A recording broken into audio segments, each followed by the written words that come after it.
नमस्कार दोस्तों, मेरा नाम विक्रम कुमार है और आज आप पढ़ने वाले हैं बिहार बोर्ड 2026 का मोस्ट इम्पोर्टेंट प्रश्न जो कि किसी न किसी एग्जाम में किसी न किसी पाली में पूछा ही गया है। ठीक है, आज ऐसे प्रश्नों को करने के लिए साइंस के 25 ऐसे प्रश्नों को करने के लिए हमारे चैनल अपने क्लास को सब्सक्राइब करें और दोस्तों में शेयर करें। तो आइए सबसे पहला प्रश्न है हमारे पास। अगला सबसे पहला प्रश्न है हमारे पास, इलेक्ट्रॉन का जो है आवेश कितना होता है? इलेक्ट्रॉन का आवेश जो है क्या होता है? इलेक्ट्रॉन का आवेश कितना होता है? तो 1.6 गुने 10 पर पावर माइनस 19 कूलम, 1.6 गुने 10 पर पावर माइनस 19 कूलम, 9.1 गुने 10 पर पावर माइनस 31 कूलम, या फिर 1.6 गुने 10 पर पावर माइनस 20 कूलम। तो इसका राइट आंसर क्या हो जाएगा? इसका आंसर क्या होगा ये कमेंट में बताइए कि इसका राइट आंसर क्या होगा। इलेक्ट्रॉन का आवेश कितना होता है? इलेक्ट्रॉन का आवेश कितना होता है, इसका राइट आंसर हो जाएगा option number A. Option number A हमारा क्या हो जाएगा? राइट आंसर 1.6 गुने 10 पर पावर माइनस 19 कूलम। उसी प्रकार अगला प्रश्न है, प्रकाश का वेग निर्वात में कितना होता है? प्रकाश का वेग जो है निर्वात में कितना होता है? 3 गुने 10 पर पावर 8 मीटर प्रति सेकंड। उसी अगला है 3 गुने 10 पर पावर 6 मीटर प्रति सेकंड, 1.5 गुने 10 पर पावर 8 मीटर प्रति सेकंड, या फिर 9.8 मीटर प्रति सेकंड स्क्वायर। तो प्रकाश का वेग जो है निर्वात में कितना होता है? प्रकाश का वेग निर्वात में कितना होता है, इसका आंसर बताइए। प्रकाश का वेग जो है निर्वात में कितना होता है? प्रकाश का वेग निर्वात में कितना होता है? तो इसका राइट आंसर हो जाएगा ऑप्शन नंबर ए, 3 गुने 10 पावर 8 मीटर प्रति सेकंड। ठीक है, अगला प्रश्न है, विद्युत धारा किससे मापे जाते हैं? विद्युत धारा जो है किससे मापे जाते हैं? वोल्ट मीटर से, एमीटर से, गैल्वेनोमीटर से, या फिर वाट मीटर से। तो विद्युत धारा जो है किससे मापे जाते हैं? विद्युत धारा किससे मापे जाते हैं? इसका राइट आंसर क्या हो जाएगा? विद्युत धारा जो है किससे मापे जाते हैं? इसका राइट आंसर हो जाएगा option number B. Option number B जो है हमारा राइट आंसर हो जाएगा ए मीटर। ठीक है, अगला प्रश्न है, देखिए अगला प्रश्न है, चुंबकीय फलक की एसआई इकाई क्या है? चुंबकीय फलक की एसआई इकाई क्या है? टेस्ला है, वेबर है, हेनरी है, या फिर जूल है। चुंबकीय फलक की जो है एसआई इकाई क्या है? टेस्ला है, वेबर है, हेनरी है, या फिर जूल है। तो चुंबकीय फलक के जो है एसआई इकाई, इसका राइट आंसर क्या हो जाएगा? इसका राइट आंसर हो जाएगा option number B. Option number B हमारा वेबर राइट आंसर हो जाएगा। ठीक है, वेबर क्या हो जाएगा? हमारा राइट आंसर हो जाएगा। अगला प्रश्न है हमारे पास, विद्युत विद्युत विभवांतर की इकाई क्या है? विद्युत विभवांतर की इकाई क्या है? ओम है, वोल्ट है, कूलम है, या फिर एम्पियर है। तो विद्युत विभवांतर की एसआई इकाई क्या हो जाएगा? विद्युत विभवांतर की एसआई इकाई क्या हो जाएगा? Option number B. Option number B हमारा वोल्ट राइट आंसर हो जाएगा। राइट आंसर क्या हो जाएगा? वोल्ट हमारा जो है राइट आंसर हो जाएगा। ठीक है, अगला प्रश्न है, लेंस की फोकस किसमें मापा जाता है? लेंस की फोकस किसमें मापा जाता है? न्यूटन में, डायऑप्टर में, हर्ट्ज में, या फिर ओम में। लेंस की फोकस किसमें मापा जाता है? लेंस की फोकस जो है किसमें मापा जाता है? इसका राइट आंसर हो जाएगा ऑप्शन नंबर बी, डायऑप्टर।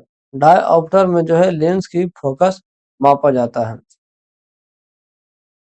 अगला प्रश्न है, फोटोन की ऊर्जा किससे संबंधित है? फोटोन की ऊर्जा जो है किससे संबंधित है? द्रव्यमान से, तरंगदैर्ध्य से, आवृत्ति से, या फिर समय से। फोटोन की ऊर्जा जो है किससे संबंधित है? फोटोन की ऊर्जा जो है किससे संबंधित है? इसका राइट आंसर हो जाएगा option number C. Option number C आवृत्ति हमारा क्या हो जाएगा? राइट आंसर हो जाएगा। अगला प्रश्न है, रेडियो तरंग किस प्रकार की तरंग है? रेडियो तरंग जो है किस प्रकार की तरंग है? यांत्रिक तरंग है, अनुदैर्ध्य तरंग है, विद्युत चुंबकीय तरंग है, या फिर अनैच्छिक तरंग है। तो रेडियो तरंग जो है किस प्रकार की तरंग है? रेडियो तरंग जो है हमारा किस प्रकार का तरंग है?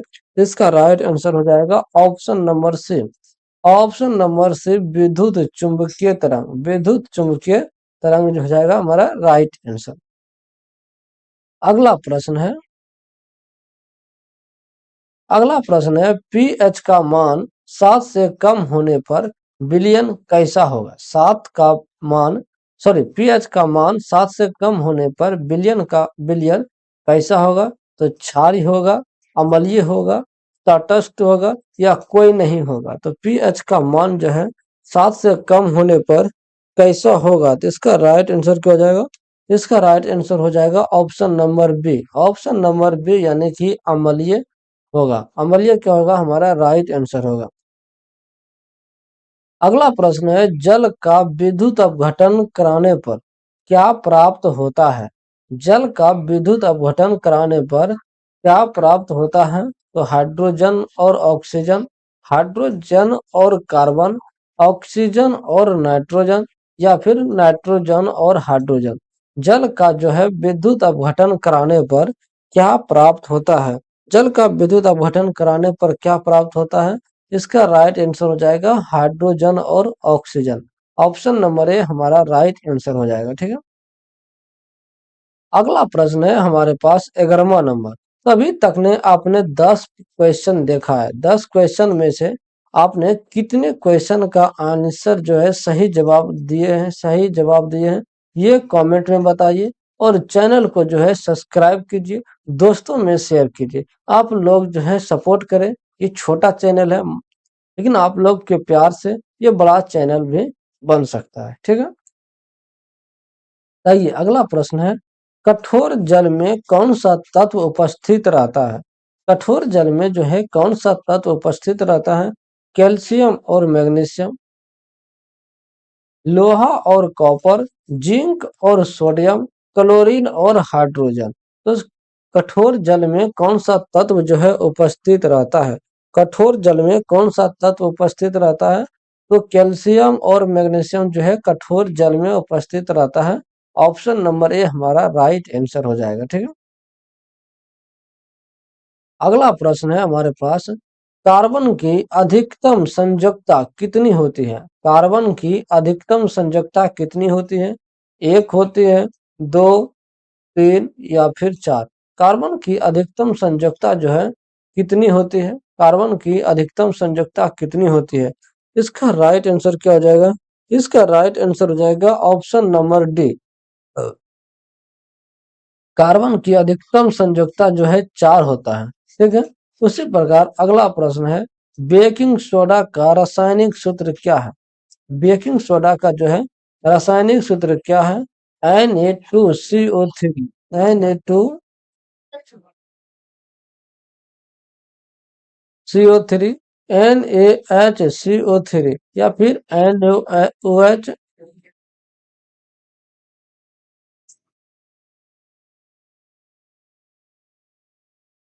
NaOH या फिर NH4Cl। तो इसका राइट आंसर क्या हो जाएगा?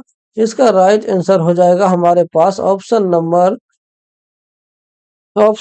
बी। क्या हो जाएगा? राइट आंसर हो जाएगा NaHCO3 हमारा क्या हो जाएगा? राइट आंसर हो जाएगा।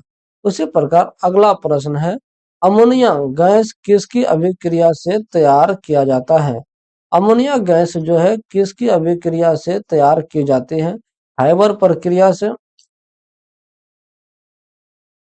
यहाँ पे देखिए हाइबर प्रक्रिया से, ओस्टा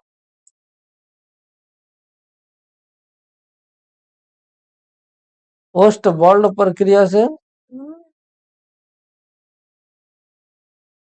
टेक्निकल थोड़ा इशू आ रहा है दोस्तों, इसलिए माफी चाहते हैं।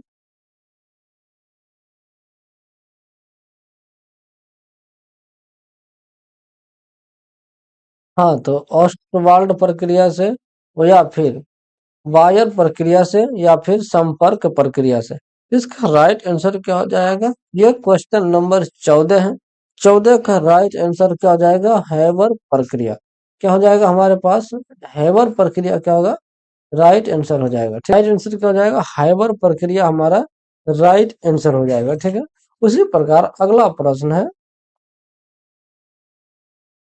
अगला प्रश्न है हमारे पास, कौन सा तत्व जो है ट्रांसिएंस एलिमेंट कहलाता है? तो सोडियम कहलाता है, कैल्शियम कहलाता है, आयरन कहलाता है या फिर कार्बन कहलाता है? इसका राइट आंसर क्या हो जाएगा? इसका राइट आंसर हो जाएगा 15 के सी नंबर। 15 के सी नंबर यानी कि आयरन जो है कहलाता है। आयरन क्या कहलाता है? ट्रांसिशन एलिमेंट कहलाता है। ठीक है। उसी प्रकार अगला प्रश्न है, एथेनॉल को ऑक्सीकरण करने पर क्या बनता है? एथेनॉल को ऑक्सीकरण करने पर क्या बनता है? एथिलीन बनता है, एसिटिक अम्ल बनता है, मेथेन बनता है या फिर एथेन बनता है? यहाँ पे अगर बात करें, एथेनॉल को ऑक्सीकरण करने पर क्या बनता है?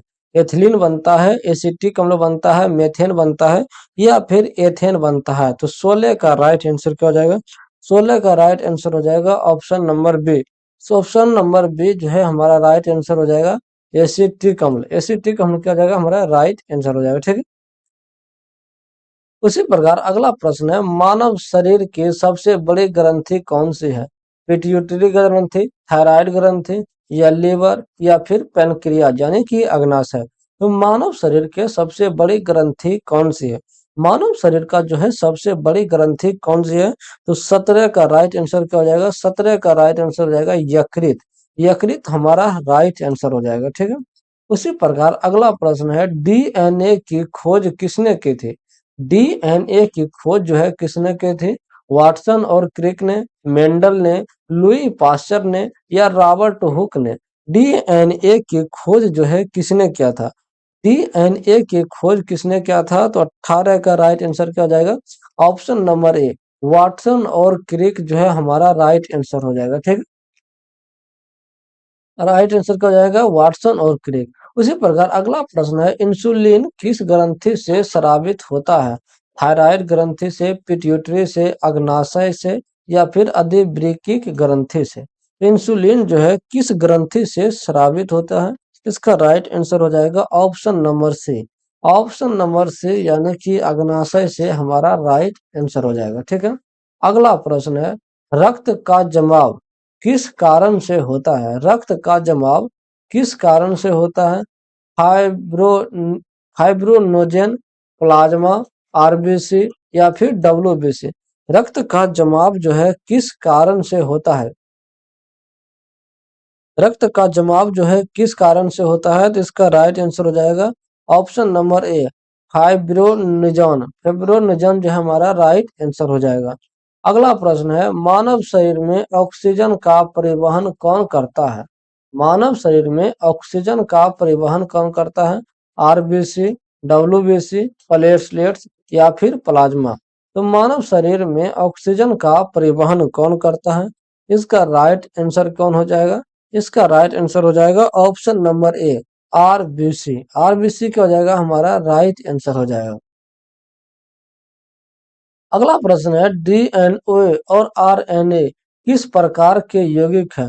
प्रोटीन है, लिपिड है, न्यूक्लिक अम्ल है या फिर कार्बोहाइड्रेट है? तो डीएनए और आरएनए किस प्रकार के यौगिक है? किस प्रकार का यौगिक है? तो 22 क्या हो जाएगा? ऑप्शन नंबर सी, न्यूक्लिक अम्ल। न्यूक्लिक अम्ल क्या हो जाएगा? हमारा राइट आंसर हो जाएगा। ठीक है। अगला प्रश्न है, प्रकाश संश्लेषण की क्रिया, प्रकाश संश्लेषण की क्रिया पौधों के किस भाग में होती है? प्रकाश संश्लेषण की क्रिया जो है पौधा में के किस भाग में होती है? जड़ में होती है, तना में होती है, पत्तियां में होती है और फूल में होती है?